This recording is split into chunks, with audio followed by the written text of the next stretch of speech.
Eh bien, le bonjour à vous, chers fans de football, ou amateurs au football, ou spécialistes du football.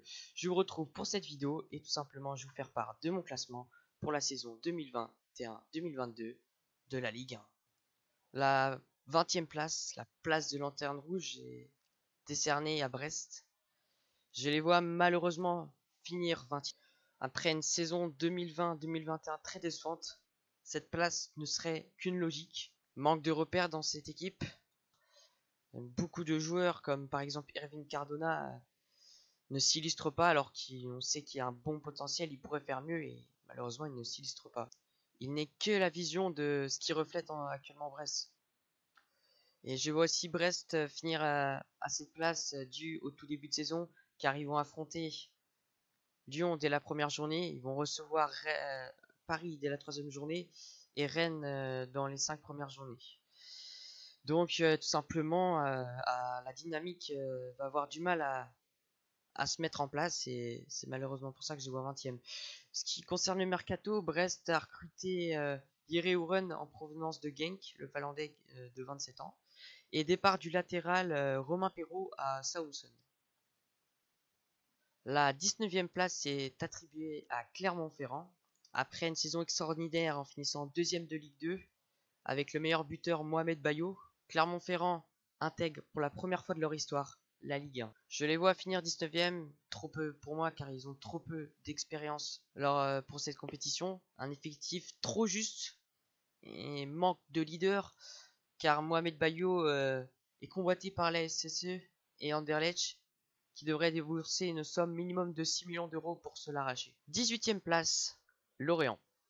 Après une saison moyenne, en finissant 16e de Ligue 1, à 2 places du barragiste, les Lorientais ont montré un mercato très décevant. Aucune recrue pour l'instant. Enfin, aucune recrue officielle et aucun départ. On ne sait pas vraiment quoi dire de ce mercato, cependant, Lorient va essayer de se maintenir.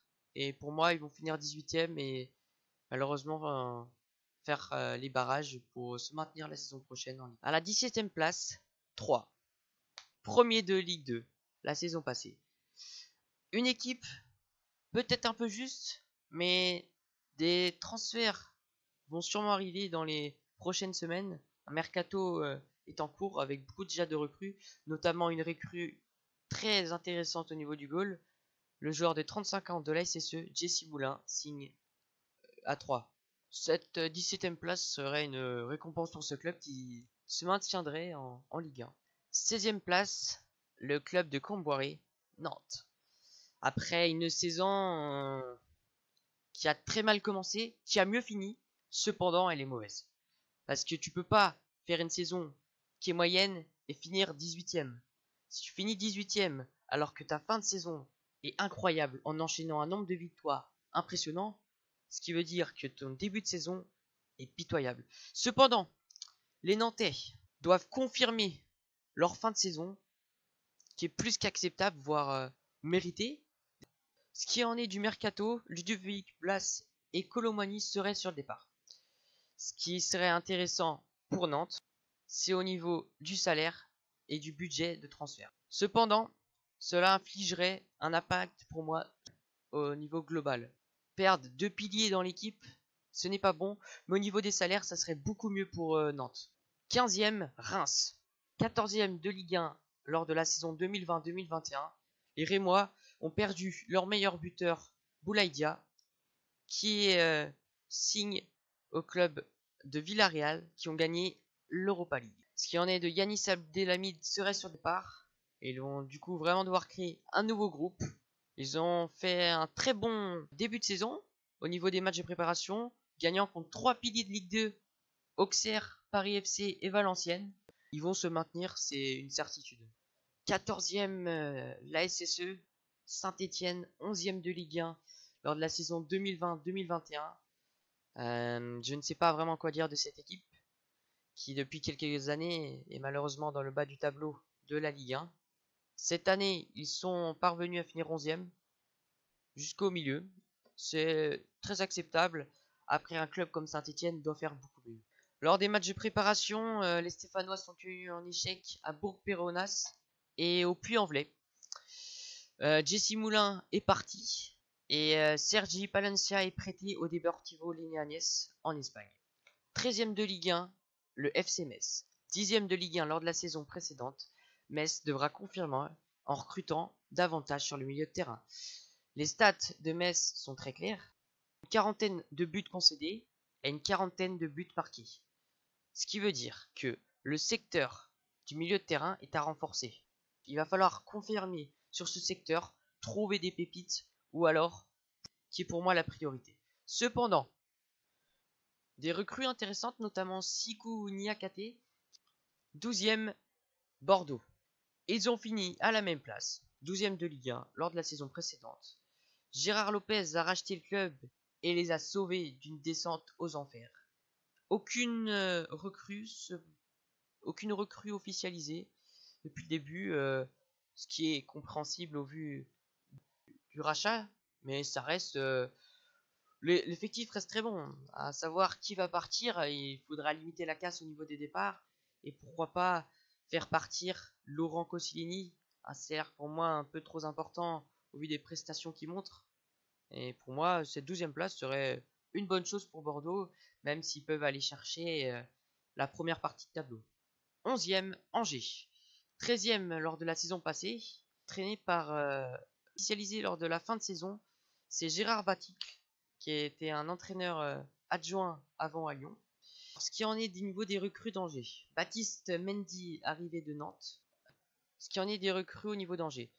Baptiste Mendy vient d'arriver à Angers en provenance de Nantes. Blondon Meipa vient d'arriver en provenance du championnat camerounais. Angevins vont devoir compter sur différentes pièces maîtresses de leur jeu comme Angelo Fulgini qui va devoir porter ce milieu de terrain comme la saison passée. Et pour moi, cette 11e place serait vraiment une très bonne saison faite par Angers, une très belle prestation. Cependant, il va falloir qu'il se développe sur la durée, sur les jeunes, et c'est pour ça qu'il va falloir faire des prêts avec option d'achat sur des petites jeunes, des pépites à trouver. Ça pourrait être très intéressant, notamment sur le secteur. 10e, Strasbourg.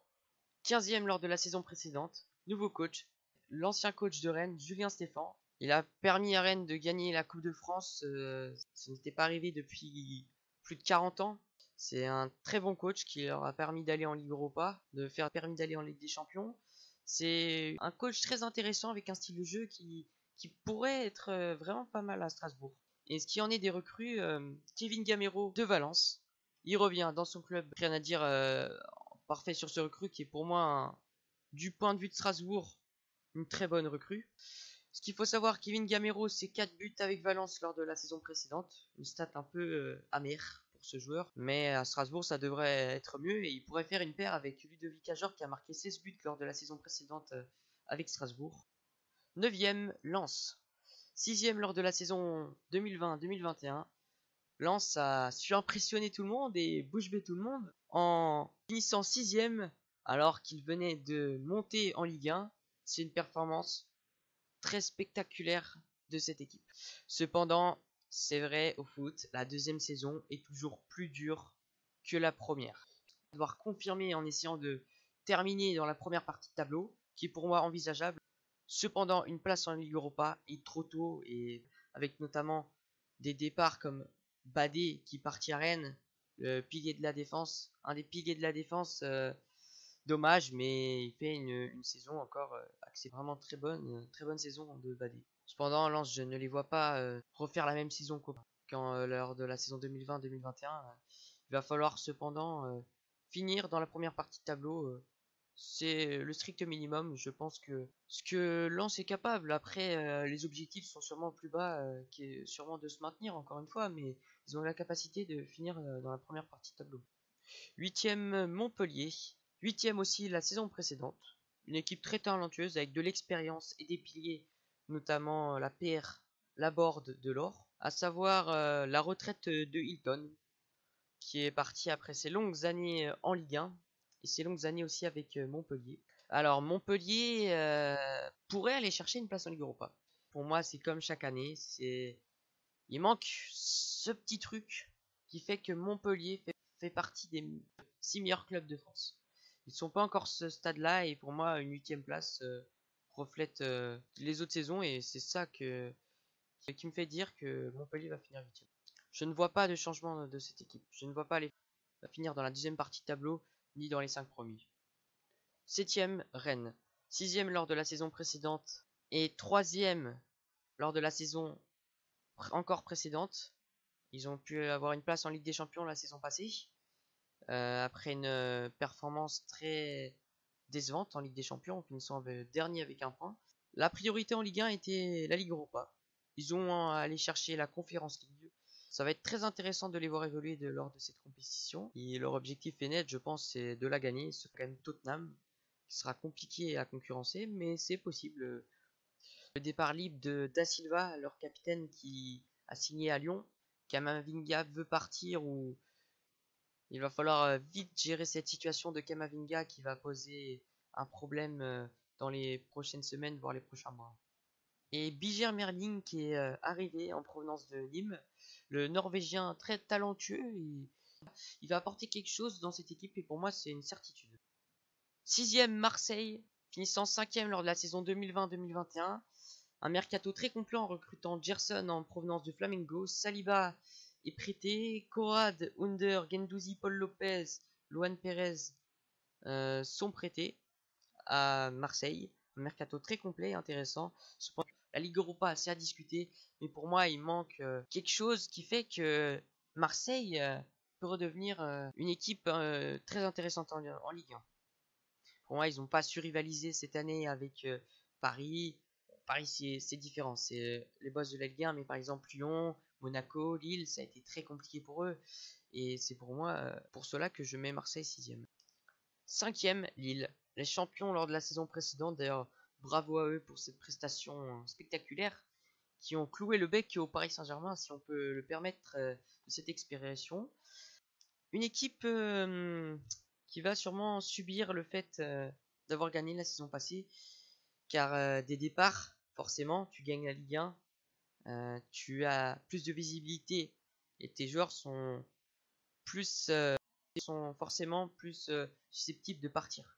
Pour Venette, qui est le nouvel entraîneur, Mac Maignan, qui est parti pour seulement 15 millions d'euros à l'AC Milan, alors que David Koubalayo serait sur les tablettes. Blas intéresserait Lille.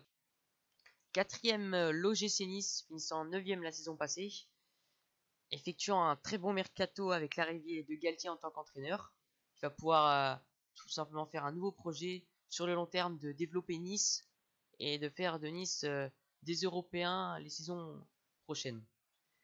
L'arrivée de Calvin Stengs en provenance de l'AZ Alkmaar, Kluivert est prêté à Nice et Melvin Barr est arrivé en provenance de l'OL.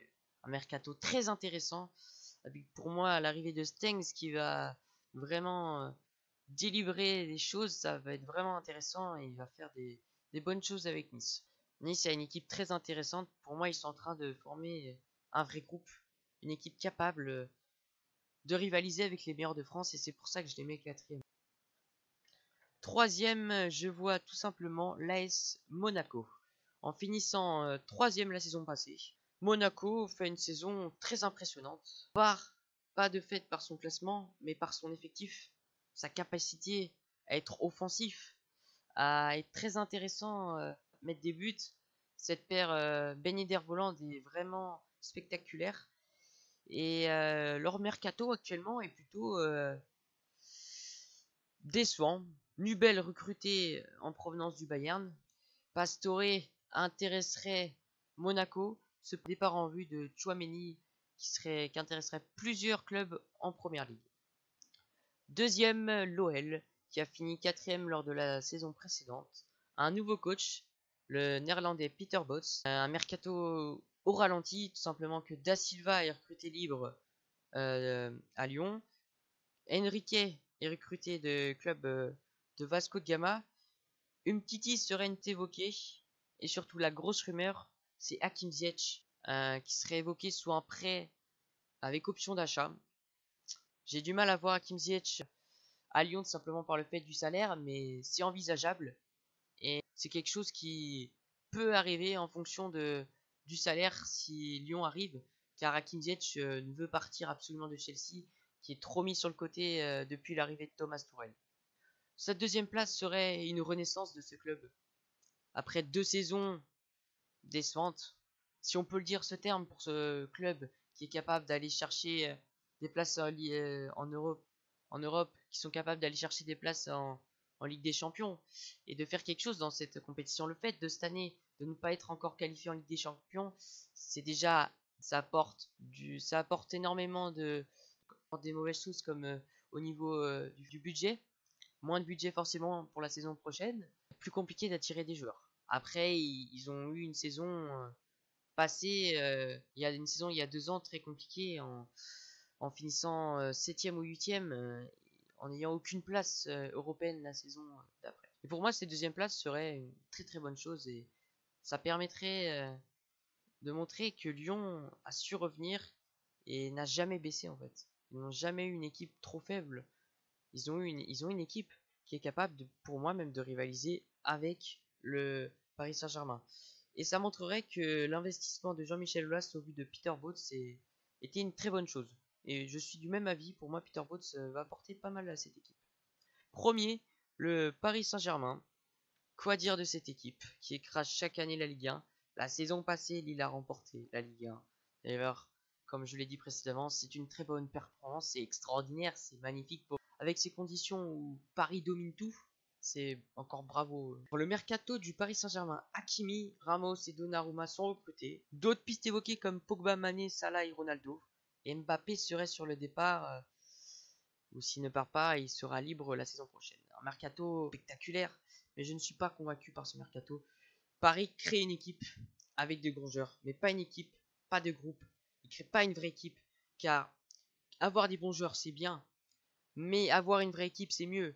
Paris l'a montré au fil des années en recrutant des très bons joueurs. C'était intéressant, mais au niveau sur le terrain, c'est encore décevant. Tu ne peux pas te permettre de ne pas gagner la Ligue des Champions en ayant cet effectif-là. Donc si la saison prochaine, ils ne viennent pas déjà à gagner cette Ligue 1 et à faire minimum une finale, voire une demi-finale en Ligue des Champions, quoi dire de cet effectif? C'est pour moi le meilleur effectif en Europe et j'ai du mal à les voir ne pas gagner déjà la Ligue 1. La Ligue des Champions, pour moi, ils vont aller faire minimum une prestation de demi-finale. Donc voilà. Sur ce, c'est la fin de cette vidéo. N'hésitez pas à liker cette vidéo, à abonner, à activer la cloche et à partager. Et puis on se retrouve pour une prochaine vidéo.